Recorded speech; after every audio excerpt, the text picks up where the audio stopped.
Mestre querido Aurélio Schomer, né? Eu estou aqui a seu convite para trazer um pouco, né, da minha opinião. Eu trabalho, labuto nessa disciplina, nessa área que é a história.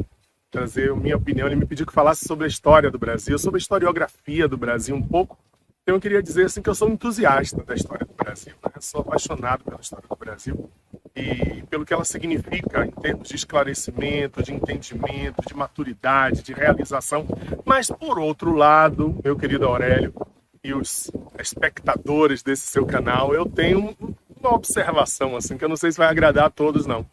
Eu sinto que no grande material que nós temos, não o suficiente, mas razoável material historiográfico produzido, nós transitamos ao longo das décadas muito num limite extremo da história picaresca, da história comercial. A gente vê aí a explosão de muitos livros que se aproveitam da paixão do povo brasileiro pela história e trazem uma abordagem que me parece infantilizada da história do Brasil. A ridicularização de personagens, uma comicidade às vezes meio imbecilizada, né? Porque quer fazer as pessoas mais rirem do que entenderem de forma realmente significativa o que foi a evolução dessa civilização, se é que eu posso chamar assim, né, da civilização brasileira. E, por outro lado, no outro extremo, a história de engajamento ideológico, né? Tanto de esquerda como de direita, né? Aquela história que passa a ser serviçal de interesses partidários, ou de grupos políticos, ou de movimentos sociais.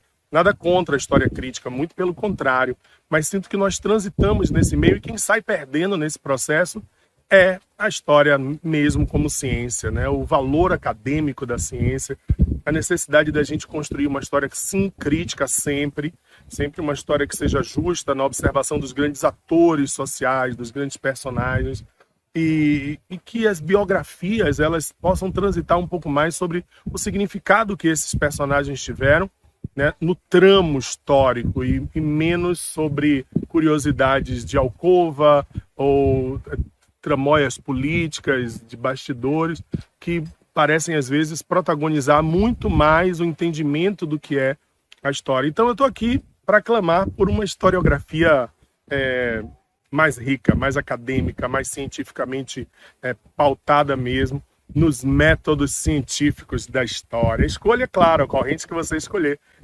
Obviamente, isso faz parte da livre escolha.